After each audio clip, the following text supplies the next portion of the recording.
সেই Lionel Messi, সেই পায়ের জাদু। কে বলে হারিয়ে গেছেন, বয়সের ভারে নুয়ে পড়েছেন। আবারও বিশ্ব দেখেছে তার ঝলক, বিশ্বকাপ দেখেছে তার গোল। তাতেই কোনো অঘটন নয়।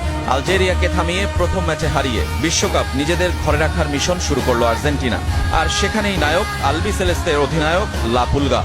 ম্যাজিক্যাল মেসির প্রথম গোল চমকে দিয়েছে সবাইকে। 22 গজ দূর থেকে নেয়া তার বাঁ পায়ের শট ঠেকানো সাধ্যকার হয়নি লুকা জিদানেরও। হাত ছোঁয়ালেও ফেরাতে পারেননি।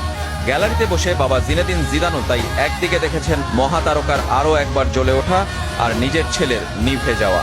বিশ্বকাপের 14 নম্বর গোলটি এলো 200 ম্যাচ পূর্তির দিন। 15 আর 16তম গোলটিও একই ম্যাচে। দ্বিতীয়ার্ধে অনেকটা ভঙ্গুর আলজেরিয়ান রক্ষণকে গুড়িয়ে দেয় আর্জেন্টিনা। ম্যাকঅ্যালিস্টারের শট লুকা জিদান ফেরালেও ধরে রাখতে ব্যর্থ। এমন সহজ সুযোগ কি আর মেসি মিস করেন? কয়েক ঘন্টা আগে সেনেগালের বিপক্ষে জোড়া গোলে কিলিয়ান এমবাপ্পে তাকে টপকে গিয়েছিলেন। মেসি তাকেও টপকে গেলেন, পূর্ণ করলেন হ্যাট্রিক।